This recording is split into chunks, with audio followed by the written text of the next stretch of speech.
ত্রিপুরা রাজ্য সরকার, রাজ্য খাদ্য সুরক্ষা প্রশাসন এবং corporate transition advisory private limited যে এই ট্রেনিংটা অর্গানাইজ করছে, তার তরফ থেকে পানিসাগরে যারা যারা উপস্থিত এখানে খাদ্য বিক্রেতা ব্যবসায়ী এবং উপস্থিত আছেন আমাদের মাঝে এইবার নতুন করে আমাদের মাঝে যিনি এসেছেন পানিসাগর বাজার সেক্রেটারি তো শেখর চন্দ্র দাস। তো খাদ্য সুরক্ষা আজকে যে প্রশিক্ষণ হচ্ছে এখানে আপনারা সবাই টাকার মাধ্যমে এখানে এসে বসেছেন।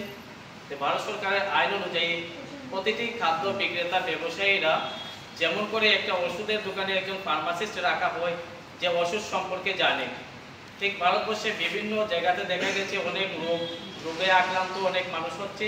সেক্ষেত্রে কেন্দ্রীয় খাদ্য নিরাপত্তা হেলথ স্বাস্থ্য দপ্তর ভারতবর্ষের একটা পদক্ষেপ নেয় এবং পদক্ষেপ নেওয়ার পরে FSSAI ফাস্ট্যাগ ট্রেনিং বাধ্যতামূলক করা হয়।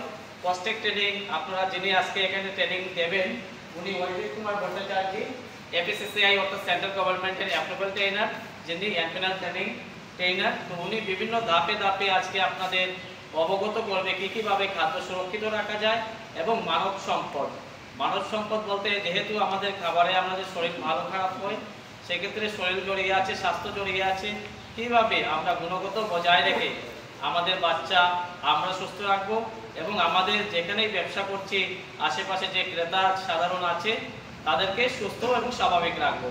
তার সঙ্গে আমি আরেকটা কথা বলবো, মিস্টার যিনি ট্রেনার আছেন এখানে উপস্থিত, পেপার গেজেট যেটা 2017 সালে সারা ভারতবর্ষে পেপারের গেজেট বন্ধ করে দেওয়া হয়েছে।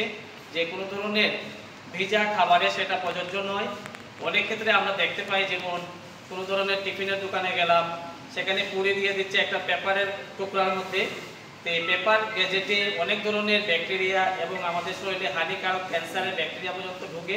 সেই ব্যাপারে আমি অনুরোধ জানাবো যে এই ব্যাপারটা আলোচনা রাখার জন্য। এবং দ্বিতীয়ত প্লাস্টিক ব্যাগ, আপনারা হয়তো অনেকেই ভাবেন যে প্লাস্টিক ব্যাগ আমাদের দোকানে আসে কি করে চুরাইবাড়ি গেট পেরিয়ে, তাহলে আমরা রাখছি। হ্যাঁ, তো আসলে কোনো প্লাস্টিক ব্যাগেই অবৈধ না, ভারতবর্ষে সব কিছুরই প্রয়োজনীয়তা আছে। তো যে প্লাস্টিক ব্যাগে আপনারা খাবার বিক্রি করেন ওই প্লাস্টিক ব্যাগটা আপনার ব্যবহারের যোগ্য নয়।